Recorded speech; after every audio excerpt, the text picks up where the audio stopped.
ಕನ್ನಡದ ದೊಡ್ಡ ಸ್ಟಾರ್ ದರ್ಶನ್ ತೂಗುದೀಪ ಅವರ ಬಂಧನವಾಗಿದೆ. ಅದು ಕೊಲೆ ಕೇಸಲ್ಲಿ. ಇಡೀ ಚಿತ್ರರಂಗ ಈ ಸುದ್ದಿ ಕೇಳಿ ಆಘಾತಗೊಂಡಿದೆ. ಚಿತ್ರದುರ್ಗದ ರೇಣುಕಾಸ್ವಾಮಿ ಕೊಲೆ ಪ್ರಕರಣದಲ್ಲಿ ಸ್ಯಾಂಡಲ್ವುಡ್ ಸ್ಟಾರ್ ನಟ ದರ್ಶನ್ ಸೇರಿ 10 ಮಂದಿಯನ್ನ ಬಂಧಿಸಲಾಗಿದೆ ಎಂದು ತಿಳಿದು ಬಂದಿದೆ.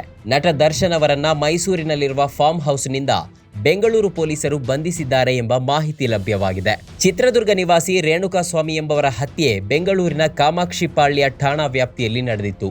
ಹಲ್ಲೆಗೈದು ಕೊಲೆ ಮಾಡಿ ನಂತರ ಶವವನ್ನ ಮೋರಿಗೆ ಎಸೆದು ಹೋಗಿದ್ದರು.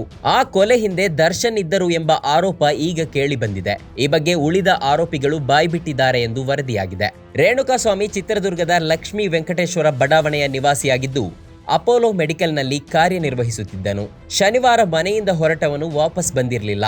ನಿನ್ನೆ ಬೆಂಗಳೂರು ಪೊಲೀಸರು ರೇಣುಕಾಸ್ವಾಮಿ ಶವವಾಗಿ ಪತ್ತೆಯಾಗಿರುವ ಮಾಹಿತಿಯನ್ನ ಕುಟುಂಬಸ್ಥರಿಗೆ ನೀಡಿದ್ದರು. ಕೊಲೆಯಾದ ರೇಣುಕಾಸ್ವಾಮಿ ದರ್ಶನ್ ಆಪ್ತಳಾಗಿದ್ದ ಪವಿತ್ರ ಗೌಡಗೆ ಅಶ್ಲೀಲ ಸಂದೇಶಗಳನ್ನ ಕಳುಹಿಸುತ್ತಿರುವುದಾಗಿ ಸುದ್ದಿಯಾಗಿತ್ತು. ದರ್ಶನ್ ಜೊತೆ ಪವಿತ್ರ ಗೌಡ ಆಪ್ತವಾಗಿದ್ದಾರೆ. ಅದಕ್ಕೆ ಪುರಾವೆಯಾಗಿ ದರ್ಶನ್ ಜೊತೆ ಇರೋ ಫೋಟೋಗಳನ್ನ ಪವಿತ್ರ ಗೌಡ ಹಂಚಿಕೊಂಡಿದ್ದರು. ಕಾಮಾಕ್ಷಿಪಾಳ್ಯದಲ್ಲಿ ರೇಣುಕಾಸ್ವಾಮಿಯ ಕೊಲೆಯಾಗಿತ್ತು.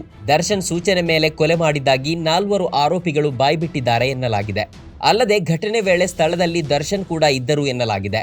ಈ ಪ್ರಕರಣದಲ್ಲಿ ದರ್ಶನ್ ಸೇರಿ 10 ಜನರನ್ನ ಈಗಾಗಲೇ ಬಂಧಿಸಲಾಗಿದೆ. ಈ ಘಟನೆ ನಡೆದಿದ್ದು ಜೂನ್ 9ರಂದು. ಚಿತ್ರದುರ್ಗದಿಂದ ರೇಣುಕಾಸ್ವಾಮಿಯನ್ನ ಬೆಂಗಳೂರಿಗೆ ಕರೆದುಕೊಂಡು ಬರಲಾಗಿತ್ತು. ವಿನಯ್ ಎನ್ನುವವರಿಗೆ ಸೇರಿದ ಶೆಡ್ನಲ್ಲಿ ಅವರನ್ನ ಇರಿಸಲಾಗಿತ್ತು. ಈ ವೇಳೆ ರೇಣುಕಾಸ್ವಾಮಿ ಮೇಲೆ ಹಲ್ಲೆ ಮಾಡಲಾಗಿದೆ.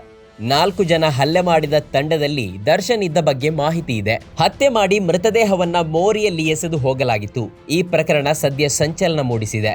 ಇದೀಗ ದರ್ಶನ್ ಸೇರಿ ಇತರರನ್ನ ವಶಕ್ಕೆ ಪಡೆದು ಪೊಲೀಸರು ತನಿಖೆ ಮುಂದುವರಿಸಿದ್ದಾರೆ. ಪ್ರಕರಣದ ಬಗ್ಗೆ ಹೆಚ್ಚಿನ ಮಾಹಿತಿ ಇನ್ನಷ್ಟೇ ಹೊರಬರಬೇಕಿದೆ.